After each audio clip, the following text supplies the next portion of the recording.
بسم اللہ الرحمن الرحیم۔ مقدمے کو یہاں مکمل کروں کہ ہمیں محتاج بنایا ہے کبھی والدین کا، اور ہمیں محتاج بنایا ہے کبھی اہل بیت، اور ان دونوں میں بھی ایک باپ کی مجلس ہے تو ایک جملہ والدین کی عظمت کا سنیں۔ ان دونوں رشتوں میں بھی اللہ نے، یعنی والدین اور اہل بیت، ان دونوں ہستیوں اور ان دونوں میں بھی اللہ نے والدین کی عزت اتنی رکھی ہے کہ نبی نے بھی اگر اپنے آپ کو امت کے ساتھ کسی رشتے کا عنوان دیا ہے تو فرمایا ہے انا و علی ابوا ھذہ الامہ، میں اور علی اس امت کے دو باپ ہیں۔ یہ باپ کی عظمت پر مولا نبی کی طرف سے ایک دلیل ہے۔ اور ماں کی کتنی عظمت ہے، سرکار فرماتے ہیں فاطمہ تو ام ابیہا، وہاں جناب زہرا کے نام کے ساتھ ماں کا عنوان دے دیا۔ تو یہ عظمت والدین، امت کا باپ، امت کی ماں۔ اور اگر تعظیم کروانا مطلب ہوا، نبی کی زوجاؤں کے بارے میں احترام کروانا مطلب ہوا، تو ان کے لیے بھی جو رشتہ بنایا ہے وہ یہ کہ النبی اولیٰ بالمؤمنین من انفسہم، میرا نبی مومنین پر ان سے زیادہ اولویت رکھتا ہے۔ وازواجہ امہاتہم، اور نبی کی زوجائیں امت کی مائیں۔ تو ماں کی قدر کروائی اور باپ کی تعظیم کروائی، اور خبردار فلا تقل لہما اف، ان کے سامنے اف بھی نہ کرنا، ولا تنہرہما، ان سے جھڑک کر بات نہ کرنا، وقل لہما قولا کریما، اور جب بھی بولو تو ان سے میٹھے لہجے میں بات کرنا، واخفض لہما جناح الذل من الرحمہ، اور جب ان کے سامنے حاضری دو تو اپنے شانوں کو ایسے جھکاؤ جیسے کوئی نوکر اپنے مالک کے سامنے کھڑا ہے۔ وَقُلْ رَبِّ ارْحَمْهُمَا كَمَا رَبَّيَانِي صَغِيرًا، اور اللہ کی بارگاہ میں بھی جب ان کے بارے میں سوچ کر ہاتھ اٹھاؤ تو پھر اللہ سے یہ کہنا کہ یا اللہ ان دونوں پر ایسے رحم کر جیسے بچپنے میں ان دونوں نے مجھ پہ رحم کیا ہے۔ وہ جذبہ، وہ والدین کے ساتھ تعلق کو گہرا کرنا۔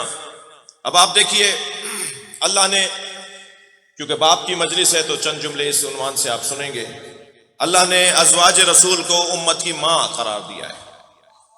مجلس میں سنی بھائی بھی بیٹھے ہیں، شیعہ برادری بھی بیٹھی ہے، اور یہ ویسے ہی ذکر یہ ہماری ملکیت تو ہے نہیں، یہ اہل بیت کا ذکر ہماری ملکیت تو ہے نہیں، اور اس ذکر میں ہر اہل دل آ کر بیٹھ سکتا ہے، اور بیدار دماغ آ کے بیٹھ سکتا ہے، اور اس میں کوئی کسی پر دروازے پہ پوچھنے کا حق نہیں ہے کہ تم شیعہ ہو یا سنی ہو۔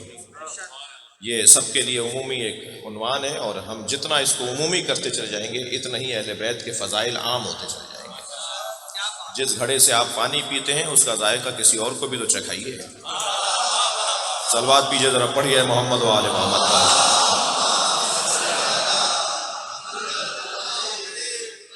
میں کچھ ماں باپ کے اوپر، اللہ نے ہمیں وابستہ کیا ہے، محتاج کیا ہے ماں باپ کا، اور ماں باپ کے ساتھ جن کا محتاج کیا ہے ان کو بھی نبی نے اپنی زبان میں، اور اللہ نے خود ان لوگوں کو بھی ماں کا عنوان، باپ کا عنوان دے کر یاد کیا ہے۔ امہات المومنین، مومنین کی مائیں، نبی کی زوجائیں، بڑا کام تھا، بڑی خدمت تھی، بڑی رہنمائی کی ان عورتوں نے، ان بیویوں نے بڑی خدمات انجام دی ہیں۔ صرف دو بیویاں ایسی ہیں کہ جن کا اہل بیت کے ساتھ پرخاش رہا، جن کا اہل بیت کے ساتھ تناؤ رہا، تو 11 زوجاؤں میں 2 زوجاؤں کا بہت ہوگا تو شیعہ برادری اور اہل بیت کو اولویت دینے والے زیادہ سے زیادہ ان کا ذکر نہ کریں، مگر 9 بیویوں کا اور 9 زوجاؤں کا تو ذکر ہونا چاہیے۔ بلکہ میں تو کہتا ہوں، اور میں کر چکا ہوں اس پہ عمل، خود ایک اشرہ پڑھ چکا ہوں امہات المومنین پر، نبی کی زوجاؤں پر، تو ہمیں اپنے ممبر سے نبی کی زوجاؤں کی عظمت کو بھی بیان کرنے کی ضرورت ہے، کم کام نہیں ہے۔ بی بی ام حبیبہ، ایک دو جملے سن لیجئے۔ بی بی ام حبیبہ نبی کی زوجہ، ابو سفیان کی بیٹی، حاکم شام کی بہن۔ جب ابو سفیان گھر میں داخل ہوئے تو بیٹھ رہے تھے اس جگہ جہاں نبی بیٹھا کرتے تھے، تو آواز دے کر کہا خبردار وہاں نہ بیٹھیے گا جہاں نبی بیٹھتے ہیں۔ بڑا جگر چاہیے، صلوات پڑھیں محمد و آل محمد۔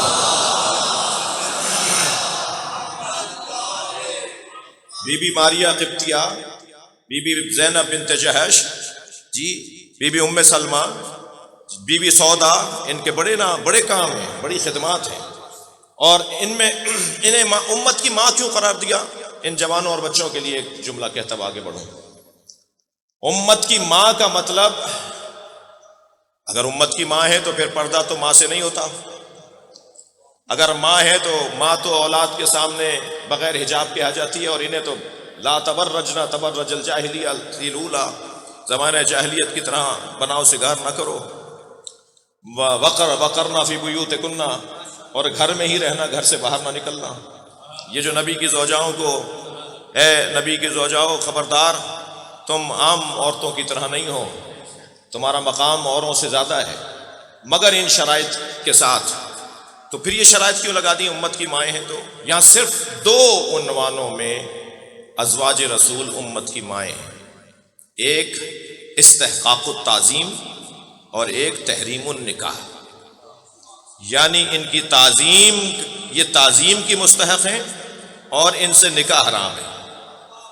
باقی اور امور میں یہ امت کی ماں ہماری ماں کی طرح نہیں ہے، جیسے ہماری ماں سے پردہ لازم اور واجب نہیں ہے، ان سے واجب ہے، صرف نکاح ان سے حرام اور ان کی تعظیم لازم ہے۔ عزیزان گرامی، وہ بیوی بھی جنہوں نے مولا کائنات کے ساتھ جنگ کی، مولا کی جو روش ہے وہ یہ کہ انہیں مدینہ بھیجا 40 سواروں کے ساتھ، اور وہاں پہنچنے کے بعد جب انہوں نے گلہ کیا کہ علی نے مجھے مردوں کے ساتھ بھیجا ہے، تو وہ سوار نقاب ہٹا دیتے ہیں، اور جب نقاب ہٹاتے ہیں تو وہ 40 عورتیں تھیں جو انہیں لے کر آئی تھیں۔ قربان جائیں علی کے اخلاق پر، صلوات پڑھیں محمد و آل محمد۔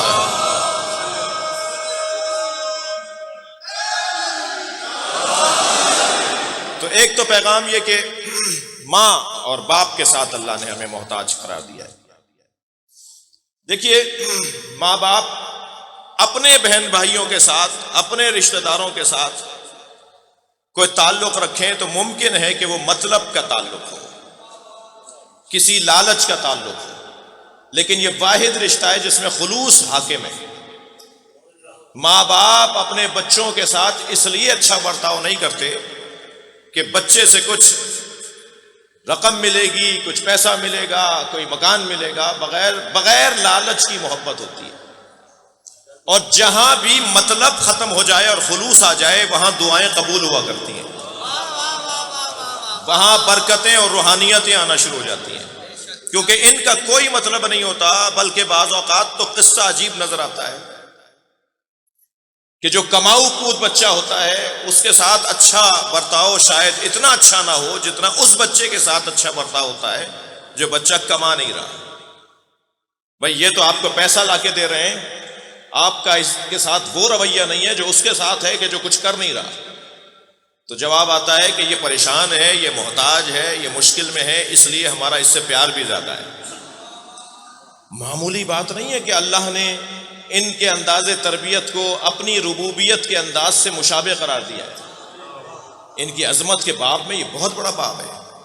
کما ربیانی صغیرا، جیسے بچپنے میں یا اللہ رب ارحمہما، ان پر ایسے رحم کر جیسے بچپنے میں ان دونوں نے مجھ پہ رحم کیا۔ یہ جو اپنی تربیت کا عکس قرار دیا ہے والدین کو، یہ ان کی عظمت کا بہت عمدہ عنوان ہے۔